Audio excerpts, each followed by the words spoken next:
बिस्मिल्लाहिर्रहमानिर्रहीम।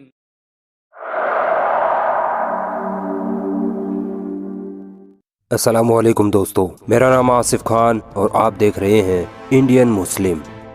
भारत के इतिहास में इतना दरियादिल, इतना दयालु सुल्तान कभी नहीं आया जितना जलालुद्दीन फिरोज खिलजी था। 70 साल के बूढ़े जलालुद्दीन खिलजी को सुल्तान बनते ही न जाने ऐसा क्या हो गया कि वो अपने दुश्मनों को ही माफ करने लग गया था। उसके खिलाफ बगावत करने वाले, उसकी हत्या की साजिश रचने वाले लुटेरे, डाकुओं, यहाँ तक कि मुस्लिम दुनिया को जलाकर राख कर देने वाले मंगोलों को भी जलालुद्दीन खिलजी ने माफ करके छोड़ दिया था। आखिर ऐसा क्यों कर रहा था दिल्ली का सुल्तान जलालुद्दीन फिरोज खिलजी? दोस्तों, हिंदुस्तान में मुस्लिम हुकूमत के पिछले एपिसोड में हमने सुल्तान बलबन के बारे में जाना था। सुल्तान बलबन ने अपनी बहादुरी और समझदारी से 20 सालों तक दिल्ली सल्तनत पर हुकूमत की और 1286-87 में जब बलबन की मौत हुई तो उसके सिर्फ 3 साल बाद यानी 1290 ईस्वी में 3 साल के सुल्तान गयासुद्दीन क्यूमर्स की हत्या के साथ ही ममलूक या गुलाम सल्तनत का खात्मा हो गया।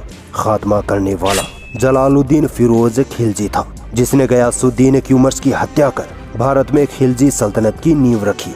आज की इस वीडियो में आपको पता चलेगा कि कैसे जलालुद्दीन फिरोज खिलजी ने गयासुद्दीन क्यूमर्स की हत्या की और फिर कैसे वो सुल्तान की गद्दी पर विराजमान हुआ। क्यों वो इतना दरियादिल हो गया था कि अपने खिलाफ बगावत करने वाले मलिक छज्जू को भी उसने माफ कर दिया था।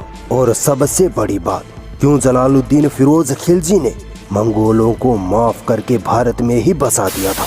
जलालुद्दीन फिरोज खिलजी की हत्या किसने और क्यों की थी?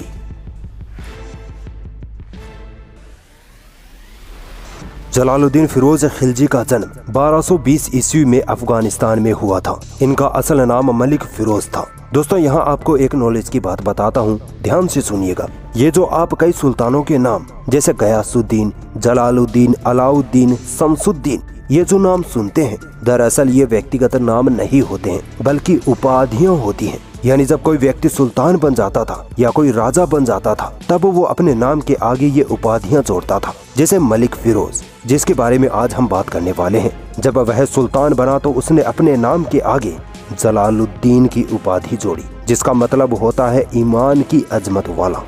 जलालुद्दीन फिरोज खिलजी खिलजी जनजाति से था।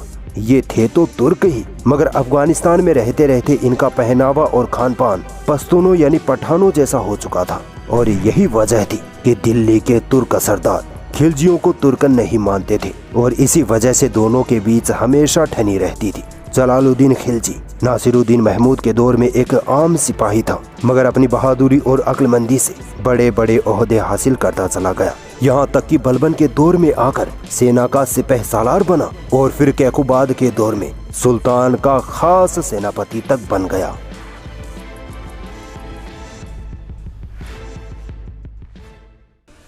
इस वक्त तक जलालुद्दीन ने सल्तनत पर अच्छी खासी पकड़ बना ली थी।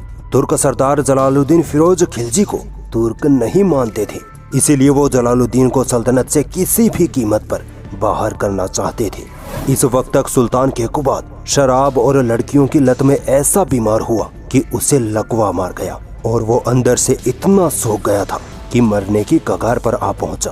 कैकुबाद की इस हालत को देख तुर्क सरदारों ने कैकुबाद के 3 साल के बेटे क्यूमर्स को सुल्तान बना दिया। जलालुद्दीन इसी मौके की फिराक में था। उसने क्यूमर्स का विरोध किया। तुर्क सरदारों को अंदाजा हो चुका था कि अगर जलालुद्दीन फिरोज खिलजी को रास्ते से नहीं हटाया गया तो बलबन की तरह ये भी हमारे सीने पर सुल्तान बनकर बैठ जाएगा।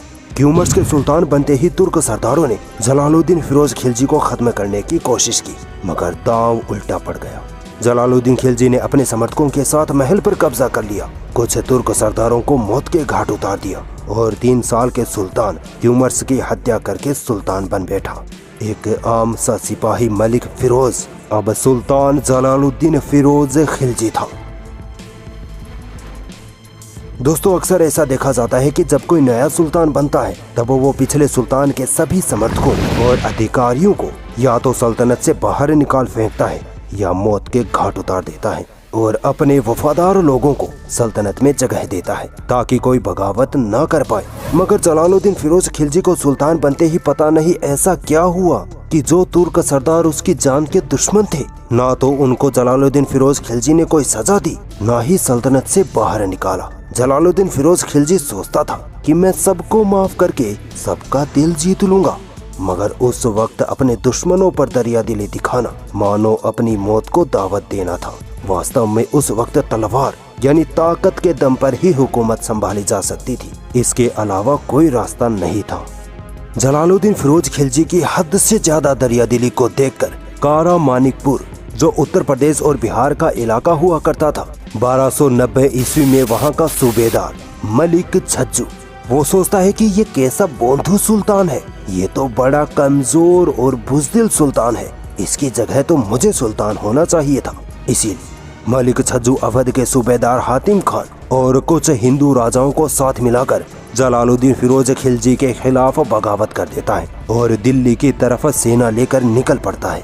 जलालुद्दीन फिरोज खिलजी को जब इस बगावत का पता चलता है तो वो अपने बेटे अरकली खान को फौज देकर भेज देता है। अरकली खान इस बगावत को कुचल डालता है और मलिक छज्जू और हातिम खान को फटे कपड़ों और बेड़ियों में जकड़कर जलालुद्दीन फिरोज खिलजी के सामने पेश करता है। सब सोच रहे होते हैं कि सुल्तान इन दोनों की गर्दनें उड़ा देंगे, मगर अपनी आदत से मजबूर सुल्तान जलालुद्दीन फिरोज खिलजी मलिक छज्जू और हातिम खान की हालत देखकर उनको माफ कर देता है। इस माजरे को देखकर सब भौचक्के रह जाते हैं। जलालुद्दीन फिरोज खिलजी की दरियादिली से तुर्क सरदार तो परेशान थे ही, अब खुद खिलजी सरदार भी अपने सुल्तान की इन हरकतों से परेशान हो गए। यहाँ एंट्री होती है जलालुद्दीन फिरोज खिलजी के भतीजे अलाउद्दीन खिलजी की, जिसको पद्मावत फिल्म में सिर्फ हिंदू आवाम को खुश करने के लिए बदनाम किया गया। जलालुद्दीन फिरोज खिलजी मलिक छज्जू को कारा मानिकपुर की सूबेदारी से हटाकर अपने भतीजे अलाउद्दीन खिलजी को वहां का सूबेदार बना देता है। दोस्तों, जलालुद्दीन फिरोज खिलजी के सुल्तान बनते ही मंदावर और रणथंभोर की राजपुताना रियासतों ने मौका पाकर दिल्ली सल्तनत की सरहदों पर हमले शुरू कर दिए। जलालुद्दीन फिरोज खिलजी ने जब पलट के वार किया तो मंदावर की रियासत ने तो हाथों हाथ घुटने टेक दिए, मगर रणथंभोर के किले को फतह नहीं कर पाए। दरअसल रणथंभोर का किला एक खड़ी पहाड़ी पर था, जिसे फतह करना बहुत मुश्किल था। इस पहाड़ी पर चढ़ते चढ़ते ही जलालुद्दीन फिरोज खिलजी के कई सैनिक मरने लगे थे। इसीलिए जलालुद्दीन फिरोज खिलजी ने रणथंभोर किले को ये कहते हुए छोड़ दिया कि इस तरह के 1000 किले मेरे एक मुसलमान सैनिक के एक बाल के बराबर भी नहीं है। मैं बेवजह अपने मुस्लिम सिपाहियों की जानें नहीं गंवा सकता। बस इसी हरकत के चलते तुर्क सरदारों, खिलजी सरदारों और आवाम ने सुल्तान को बुज़दिल और कमजोर कहना शुरू कर दिया। इसी हरकत की वजह से अलाउद्दीन खिलजी ने ये ठान लिया था कि इस बंदे से सल्तनत नहीं संभलने वाली, इसको हटाना पड़ेगा। मलिक छज्जू की बगावत के कुछ समय बाद ही मंगोलों ने भी दिल्ली सल्तनत पर हमला कर दिया, मगर जलालुद्दीन फिरोज खिलजी ने अपने बेटे अरकली खान के साथ मंगोलों को वापस खदेड़ दिया। इस जंग के बाद 4000 के करीब मंगोल भारत में ही फंस गए थे। आवाम इन खूंखार मंगोलों की जान की प्यासी थी, क्योंकि यही वो मंगोल थे जिन्होंने मुस्लिम दुनिया को तबाह बर्बाद किया था। मगर ये मंगोल जलालुद्दीन फिरोज खिलजी के पास आए और बोले कि हम मुसलमान बनना चाहते हैं और आपकी सल्तनत में ही रहना चाहते हैं। सुल्तान ने फिर अपनी एक्स्ट्रा दरियादिली का मुजाहरा किया और इन खूंखार मंगोलों को भी माफ करके भारत में ही रहने की इजाजत दे दी। इतनी दरियादिली भी अच्छी नहीं थी, खासकर उस वक्त जब हर तरफ लोग आपकी जान के प्यास से बने बैठे थे। जलालुद्दीन फिरोज खिलजी की इन हरकतों की वजह से उसके भतीजे अलाउद्दीन खिलजी का भी दिमाग गर्म होने लगा था और बस वो भी मौके की तलाश में बैठ गया।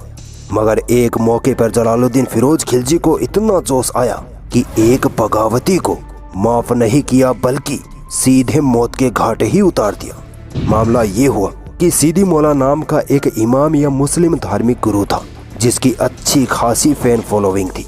कई तुर्क सरदार यहाँ तक कि खिलजी सरदार भी उसको अपना इमाम मानते थे। सीदी मौला को भी जलालुद्दीन की ये एक्स्ट्रा दरियादिली पसंद नहीं आई थी। सीदी मौला ने कहा कि ये कैसा सुल्तान है, इसे तो हुकूमत करना भी नहीं आता। सीदी मौला कुछ तुर्क और खिलजी सरदारों को अपने घर बुलाकर बगावत का प्लान बनाता है, मगर किसी तरह जलालुद्दीन फिरोज खिलजी को इस बगावत की खबर लग जाती है। सुल्तान जलालुद्दीन फिरोज खिलजी इतना गुस्सा होता है कि सीधी मौला को पकड़कर हाथी के पैरों तले कुचलवा देता है। सुल्तान के इस फैसले ने हर किसी को हक्का बक्का कर दिया। अरे ये क्या हुआ? जो सुल्तान इतना दरिया दिल था, जो हर किसी को माफ कर दिया करता था, वो अचानक किसी को मौत की सजा कैसे सुना सकता है? सुल्तान की इमेज अब आवाम में थोड़ी अच्छी बनने लगी थी, मगर तब तक देर हो चुकी थी, क्योंकि अलाउद्दीन खिलजी ने सुल्तान बनने का मन बना लिया था। 1296 ईस्वी में अलाउद्दीन खिलजी ने अपने चाचा जलालुद्दीन फिरोज खिलजी की हत्या कर सुल्तान का ताज अपने नाम कर लिया। अलाउद्दीन ने अपने चाचा जलालुद्दीन फिरोज खिलजी को किस तरह से मारा, किस साजिश से मारा, वो बड़ी इंटरेस्टिंग और खतरनाक कहानी है, जिसके बारे में इंशाअल्लाह हम अगले एपिसोड में बात करेंगे। तब तक के लिए कीप वॉचिंग एंड शुक्रिया।